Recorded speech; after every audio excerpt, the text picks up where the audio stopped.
What's up? Welcome back to GamerVice, ladies and gentlemen.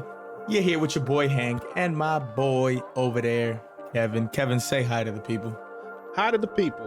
What's going on, everybody? Hi to the people. That's it. There it is. We are right here at the time of this recording. Thanksgiving is right around the corner. Happy Thanksgiving to all you gamers out there and all you folks out there, all right? With so much to be thankful for. We're going to talk about that a little bit in today's video. But Call of Duty has been out for a couple weeks. And the question is Call of Duty as much of a banger as it's been in the past? Or is it struggling? Kevin, a lot to talk about in the games. Nintendo makes a big statement. And remasters, remakes. You know how we feel about them on this channel. So let's have a dive in, starting off with Call of Duty Modern Warfare 3.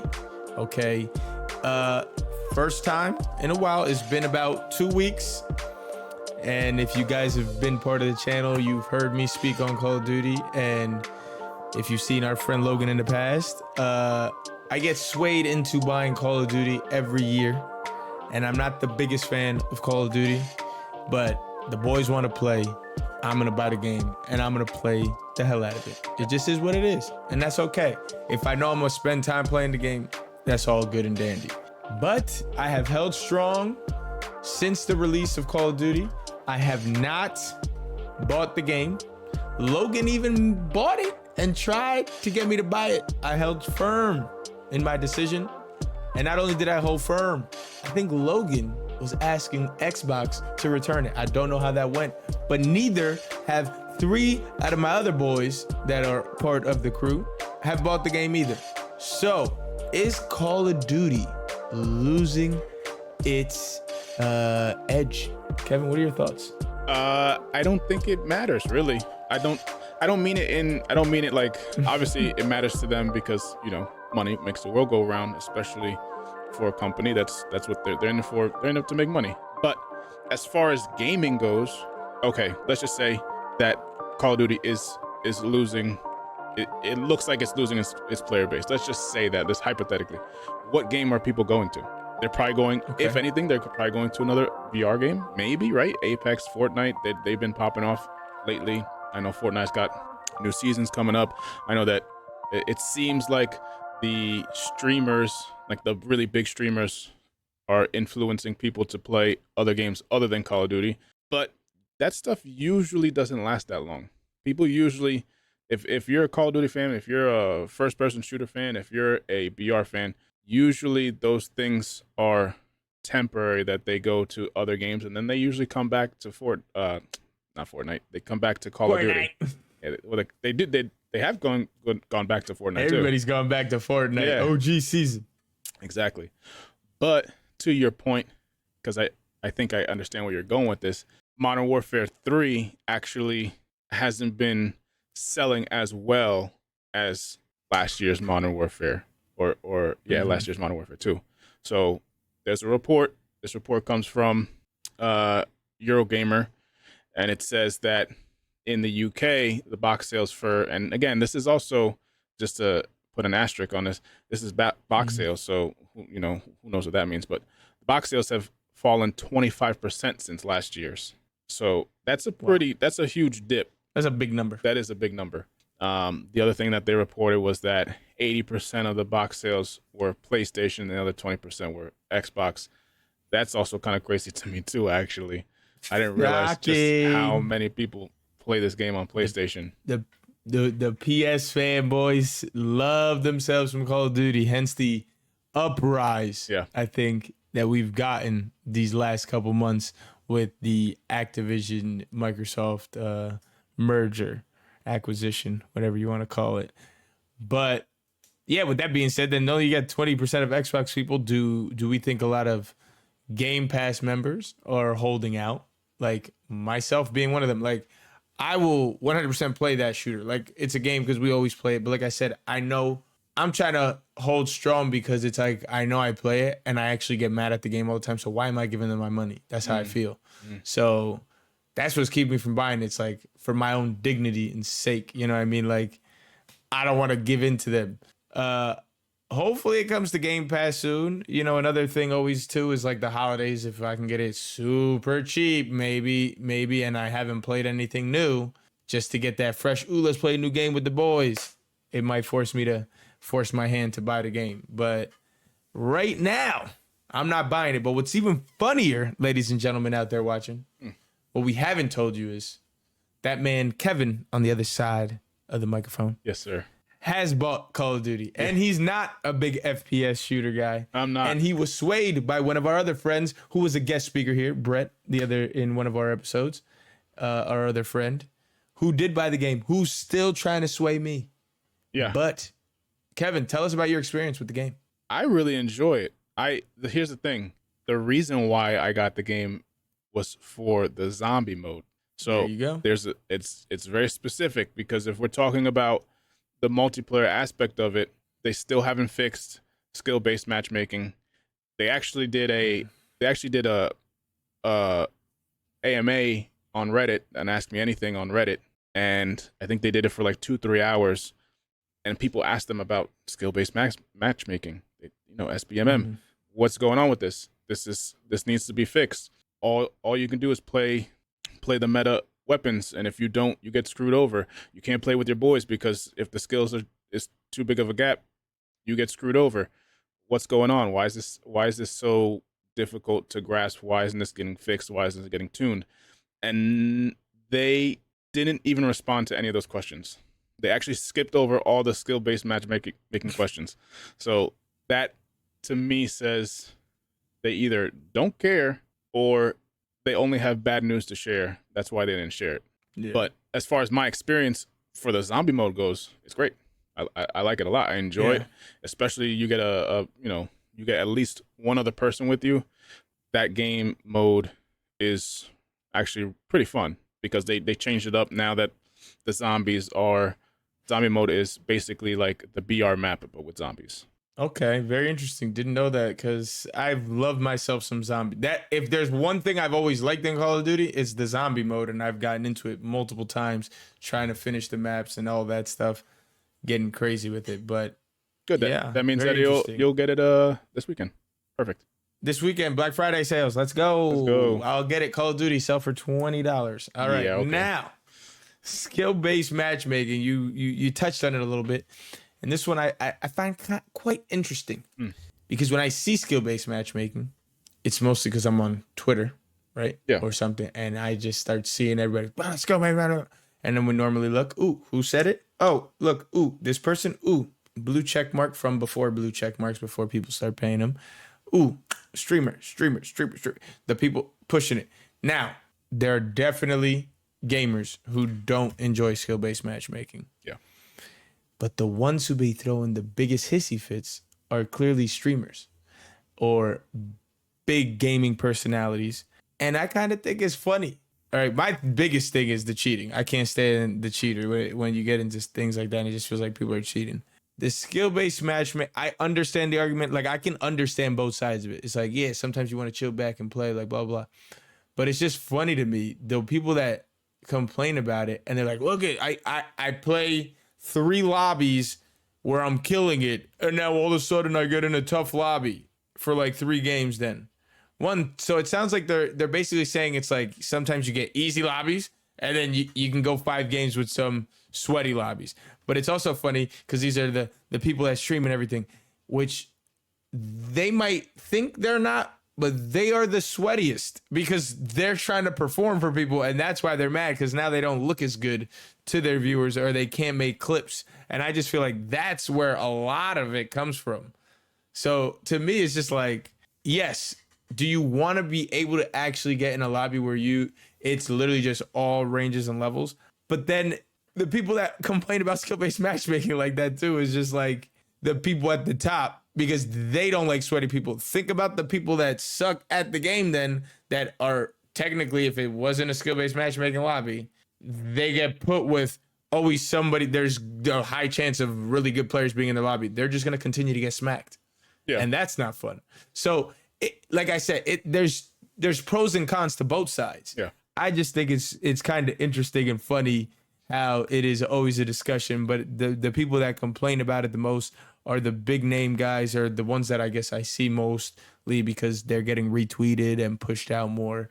And it's just funny to me because it's like, you're sweaty though. You're mad that there's sweatier people out there and they're sweat, but it's like you'd be doing the same thing. Somebody complains about skill-based matchmaking, but then I scroll a little bit when you got an easy lobby. I just see you super try hard, scope, quick scope, and you can't tell me that's not sweat. Like, that's what I mean. I don't understand what the word sweaty means, or like where you draw the line at what being sweaty is. It's like if you're doing good, you automatically sweaty. It's like, yeah, are you sitting up against the screen right now? Like, to me, when it means relax, it just means like I'm actually relaxed. But I feel like these guys are always locked in. Like, you're not actually relaxing playing the game. I don't know. It's so weird. you're trying to tell me I'm clear. You're saying all the streamers are just a bunch of punks. You're saying they're just a bunch of whiny people because it's either no. I kind of understand though, because I see those posts, those Twitter posts, those Reddit posts, or whatever. I see the clips from their streaming. They're either annoyed that they're only getting a couple kills and not even making top 10 if it's like the BR or whatever, or like you said, they're having clips where they're killing like 30, 40 plus people, and that would mean either you're the sweaty person in the lobby, or you just got shitted on by somebody that's a sweaty person in the lobby. Like it's one or the other, and then if it's on them, it's a problem. But if it's for their benefit, then they're just having fun. So yeah, it's like kind of being a hypocrite about it. I get it. It just sucks for the average person, right? Like for me, for instance, I'm not good at competitive shooters. That's why when I play Call of Duty, I like the zombie mode. That's part of the reason why, because it's more co-op than anything else. But for me, if I were to get into a couple lobbies back to back where I'm not enjoying myself because I'm getting shitted on, then I just stop playing the game. And you know what's funny? That's why I think business standpoint, the big guys up there making those decisions ignore those questions because they're not stupid. Yeah. And the average gamer is also not the gamer that's tweeting about gaming and living their life off of gaming and having to blast Call. They're not adding Call of Duty. You know what I mean? Think about it. That's like any product. Like, it's the people complaining about it are the ones that's what they spend their time doing. Your average gamer who likes to pick it up and actually play with his boys, but he don't really look up gaming stuff, looking up meta guns. Exactly. If they start picking up the game, but they're getting smacked by these sweaties, the streamer all the time, they're gonna be like, I'm not playing this game. This is not fun. So they have to level the playing field. That's why I'm saying it's such a difficult argument, and it will always be, because listen, I understand both sides, but from the business standpoint, it wouldn't make sense for them to not keep some form of skill-based matchmaking. It wouldn't. It would not help them out. Yeah. They can say it would, but no. There will be always some hidden layer of skill-based matchmaking that they're going to continue to keep in their games just because they clearly know it has to do with them selling. And this is nothing new, really. Like, this is something that they've been doing year after year after year. So it's been a constant discussion, and it just gets brought up every time. And not to stay dwelling on this Call of Duty, because I'm surprised we actually talked about it this long. The problem with this game too is us people are not fools anymore. Like, at least some people are kind of tight about playing the same exact old map. Some people think it's like they're gonna get the old game right, like us, like, oh my god, our OG code, bring me back to the days. It's like, yes, it's cool for an hour. And then they're like, wait, you actually just made me buy something that existed 15 years ago. Like, yeah, they're not they're reselling the same crap, bro. It's so mind-boggling. It's so funny to me how we keep going through this cycle right now with games. Like, they gotta make new maps. Okay, you gave us the new game. Maybe there's some different, handling mechanics of the shooter and the slide and all this. The slide canceling's back, right? Or this and that. Give us some new maps. You can throw your old maps in there, but think about it. The game is all maps that have existed. Yeah. That's actually kind of OD. Usually it's, yo, here's this new game. Here's 10 new maps. Oh, we're going to throw in 5 old school maps for you because we know you guys love those maps, so it's nice to have them every once in a while. No, they just gave us all old maps. Like that shit's hilarious, man. That is too good. They preying on us, man. But It's great. that's yeah. I at this point I don't know that there's anything they could do that really could surprise a Call of Duty fan. Like what else could they possibly do to show you that they are just rehashing old stuff? Yeah. What you gonna do? There's nothing you can do. You just stop paying them $70. That's it. Wait until it comes on Game Pass, because there's no way that's not coming on Game Pass, because that's the whole that listen, you can tell all you can Microsoft can tell us all they want that it was all about their mobile. They were like, "Oh, we're really focused on mobile. That's why we wanted Activision Blizzard." That's cool, and that was probably a really big reason. But you can't tell me that another really big reason wasn't so that they could put Call of Duty on Game Pass and then have people funneled into Game Pass with one of the biggest, if not the biggest, yearly games. That's gonna happen. It's gonna happen. And you can't expect to price hike us and then not give us those games. I don't know. That's gonna be crazy for because like, oh, we bought this company, you know, we got more to deal with. So $2 increase on Game Pass. Oh, but you still not giving us COD? You're not giving us Diablo? Okay. But yeah, that'll be next year. That'll be next year. Yeah. That's gonna happen next year. And what is also gonna be happening next year is we're gonna have the same old Switch. So you mean to tell me I don't get a new Switch? A new Nintendo Switch 2.0? That's crazy. Nope. Unless it comes out in another color, that's about it.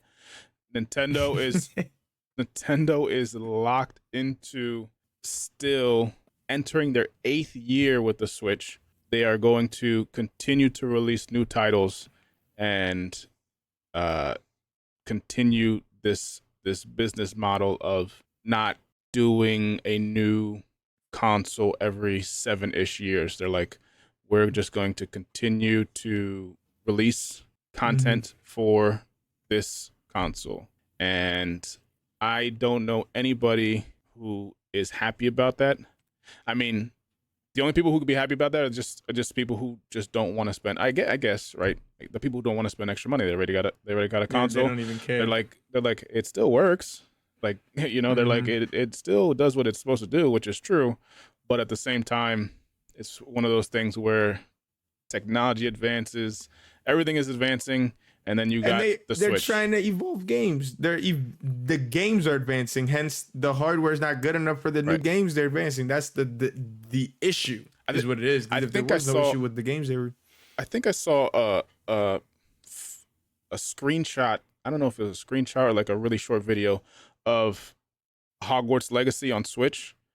I can't tell if it was if it was a troll photo, but that shit is so watered down compared to what's on the PS5. I heard because I came across an article. Yeah, sorry, go ahead. No, I'm just saying it's because of what you're saying. Like, it's because of what we're saying. Like, you know, technology advances, which means the games are advancing because graphics are advancing and all that stuff. So, but you have a console, which, by the way, it's a portable console that has a dock. Like, it's a hybrid thing, so it's already kind of limited by the amount of power it has, because it has to have the amount of power has to be able to be portable. So it's already limited, and now you're getting games that are advancing that look like, you know, Hogwarts Legacy, and it's looking like those old, like when Cyberpunk 2077 first came out. Yeah, that's what that looks like. It looks bad. So apparently, yeah, they stripped a lot of stuff out of Hogwarts to get it to work on Nintendo. Yeah. And apparently it's still like the game itself. Obviously, I'm sure people that don't have the other consoles that have been waiting to get their hands on Hogwarts are probably really super ecstatic. But then to know or think about, you're missing key parts of what the real game was, like the full game, the full experience. That's got to eat at you a little bit, like, damn, this hardware is holding us back. And it's just funny. Think about the other games that have come out that don't even come out on Nintendo because they don't even bother. Like, it's great that WB and Hogwarts try to even push themselves down to Nintendo, you know, but so many games come out that don't even bother because they know they're not feasible on the Switch with what the hardware they're pushing. So it's just pretty crazy. But that's why we got to be thankful for what we got. Am I right, Kevin? That's true. That is 100% true. So, and with that said, happy Thanksgiving to you folks. Man, drop a like on the video and comment on anything we've been talking about so far. Let us know how you feel about it. And definitely drop a comment with the answer to this question. Because, Kevin, gaming worldwide, what are you thankful for this year? It's just a couple things I'm thankful for. First of all, I'm thankful that this Blizzard Activision acquisition got done. I think it's an overall a W for gaming, because Microsoft seems to really want to push. They really want to push Game Pass. I understand that, but they also, in the process of trying to get Blizzard, they're also putting their content out on as many other platforms as possible. That's why if you have NVIDIA GeForce Now, you'll be able to access your Game Pass games. If you have those streaming platforms that are over in the UK, in Europe, you have access to their library of games now. So it's ultimately, I think it's more of a W that they acquired Blizzard and Activision. And then on the other flip side, Blizzard and Activision now have a parent company who has the money to give them if they need the money to do more research and development and bring in better or new talent to get to a higher level of gaming development. So that I'm thankful for. Absolutely. I'm also thankful for, and this is going to sound bad, so just hear me out, but I'm kind of thankful for Square Enix shitting the bed with Final Fantasy 16. I don't know if you've heard this. I don't know if you've seen the news, but Square Enix... Enlighten me. Square Enix lost, like, I want to say, I'll get the number in a second. I want to say it's somewhere around like 200 million. I could be wrong with that number. Don't quote me on that. I'll find the number. But they lost such a huge portion of revenue because of how poorly Final Fantasy sold. Now, the game was great, but the game sold really, really poorly. And like this whole year, they've sold really, really poorly. So you're asking yourself, Kevin, why would you be thankful for that? Well, I think I know where you're heading with this. The reason why I am thankful for that is because it's a big development company, and it showed them that having exclusivity, a game with exclusivity to a specific console, is hurting them more than it's helping them. If they had released that game on PC and Xbox, your sales would have been a lot better. And it's not like it's the craziest thing to develop these games for PC and Xbox, because the Xbox and the PlayStation have basically the same internals, as far as like a AMD GPU. They have the same, I think, kind of CPU. It's basically the closest to just a PC game. Yeah, and everybody else does it. And they're not they've done it before. They have, like, their Spider-Man games are on PC now. Their God of War games is on PC now. Horizon Zero Dawn is on PC now. Like, those games are on PC. It's not like you haven't done it before. So I'm glad that in the weirdest sense, obviously, I'm not trying to see anybody at Square like lose their job or something because they didn't hit the revenues. But I'm just saying, it just shows that maybe, just maybe, don't make your game exclusive. Try to include as many platforms as possible. So I'm hoping in that odd sense, I'm happy that it happened that way. It shows that. But what are you thankful for this year?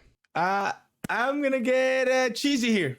Okay. Yeah. I'm thankful for this podcast. Okay. Okay. I'm thankful that we get to put our opinions out to the world, whether it be 5 viewers, you 5 viewers out there, thank you very much. Go share with your friends and family. But no, it's good for us to come out here, talk gaming with the fam, and say how we feel, because at one day we might be heard, and maybe we will, maybe we won't. But it's good to know it's there for everybody to hear. I'm also thankful for gaming in general, but I'm gonna go ahead and say it. And my friend Brett's going to be like, stupid, you're stupid. But Valorant, I'm thankful for Valorant. Okay. I'll tell you why. Go ahead. Because, boy, does that game get me in my feels, okay? And I will rage. But at least I have those emotions. I get the highs, the lows, and I go on a roller coaster when I play video games. But that's like the high of the video games for me. And I'm thankful that I get to feel that and I play with my boys. But that is the one game consistently, right, throughout this year. We go through those moments. Ooh, game comes out. I play for a month. Oh, now we sit around. Oh, nothing's been out for a while. Like, what's coming out? Valorant has consistently been in the play bin over here in my station. Okay. I can always turn on Valorant and enjoy myself. It's hard to do that with other games when we start playing them, then I stop playing them. And then it's like, crap, I didn't beat that game. Oh, I got to go back to it. And I just never get to it.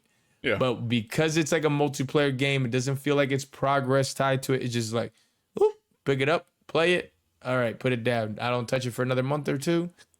Pick it up like I never left and play it.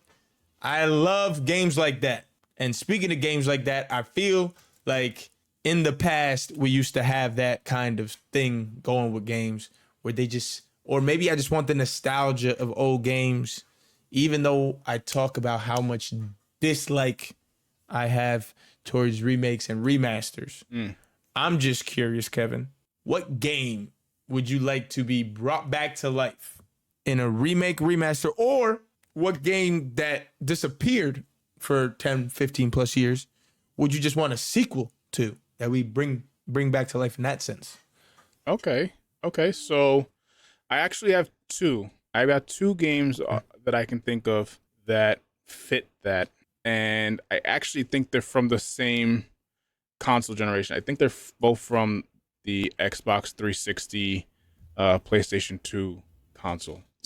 So I'm going to say one, and then you can say yours if you have one, and then I'll say the other one. So my first one is going to be Prototype. Okay. Prototype came out in 2009, and when that game came out, I feel like it was an evolution of a cyberpunk, like not really cyberpunk, but like it had like a futuristic feel to it, and then it had that also the element of having superpowers, but you felt kind of like you were like the anti-hero in that game. And just the skills and all the moves that your character had, they were so fun. And there's like traversing the city was really fun in that game. I really enjoyed that game a lot, and I feel like if you've ever played Prototype, that game remade to today's standards, today's AAA development standards, without all the fucking bugs, would be amazing. So that is my first pick. Do you have a remake, remaster you'd like to see? Yeah. We've talked about this one in the past, so I'll bring it up again because now the resources may be there, like you were talking about, resources for Activision Blizzard, right? And we talk about it. Can we see, I mean, I guess this one, it's more continue the franchise, give us a sequel. I don't necessarily want a remake, but Warcraft would be nice to see. Oh, yeah. The original, Warcraft. That would be really, really fun, I think. But outside of that one, I would say then, which I don't know, I should have gone and maybe checked this before saying it, but Twisted Metal, is it that we're getting a show? We still don't have a Twisted Metal. And those of you who know when I streamed about a year ago or two, I thought we were going to have something very similar to it. Destruction All-Stars, man. Yeah. Sony exclusive. But man, this is not the same. We need a Twisted Metal. Bring it back to the folks. Something that's multiplayer that'll have people playing online, right? But yeah, I don't know. I just think Twisted Metal would be great as well. So, two things. One, that show I heard is garbage. So that's a shame. Okay, so it's a show. It is a show, and I heard it's garbage. Even though I have heard that it's getting a season 2, which is crazy because I heard the first season was garbage. The second thing is Twisted Metal hasn't been out since 2012. I don't know if you knew that. Oh. And I agree. Twisted Metal needs to come back. I think it's one of those fun arcadey type of games that we need to see. The second game of mine, though, I believe you're gonna agree with me. I had to look it up. I didn't realize it's a Rockstar developed game. I don't know if you just throws it. Wow. I might have put this on my list. Go ahead. Midnight Club came out. Oh, okay. Midnight Club came out in 2000. That's Last what I came out heard. in 2009, and That's crazy. Rockstar's slacking. They just is it only GTA now? Go ahead. 'Cause I'm it's sorry. Go ahead. GTA and Red Dead. I think that's the only two things that they're really developing. Wow. Oh yeah, and Red Dead. I mean, they had Bully, but anyways, That's Midnight Club. That's where I was going. Yeah, Midnight Club. 2009 was the last time we've seen a release of that series, and that was one of the best racing arcade games, man. Dub edition. Yeah, that was a Midnight Club Dub edition, man. Nothing like it. But yeah, man, talk about Rockstar. So you got Midnight Club, and then like he mentioned, Bully disappeared. Apparently that game was fire. I actually never really tried. So I put that on the list. And then another game that I've been close to. You know what? It might go on sale right now. Again, I might buy it for $5. LA Noire. I heard like that's a really fun. Oh, it is. Game with like detective work. Like how? Like where? Like Rockstar. What you doing, baby? But you just make sure you deliver in a couple weeks with that trailer. Like this is where we are in gaming now. When the hell have you ever heard of a company tell us when the trailer of an announcement of a trailer was coming out? We getting an announcement to the announcement of the trailer to the announcement trailer of the game of the trailer of announcements. What? Listen, just drop the damn video when we drop it out. Oh, you're set to release the trailer announcement video in 3 weeks. Like, really? Yeah. Before you just drop trailers. Like, why am I hearing about a release date to a trailer? We are getting worked out here, gamers. Don't let these people take advantage of us. That's all I'm going to say. And last but not least, does not have to do with remake, remaster. The game is in the works, but it's been in the works a little too long now, and I'm getting a little nervous. I'm dying for some Skate, man. Skate. Oh, okay. I don't know about you, Kevin. I don't know if you played it, but they've been in the works.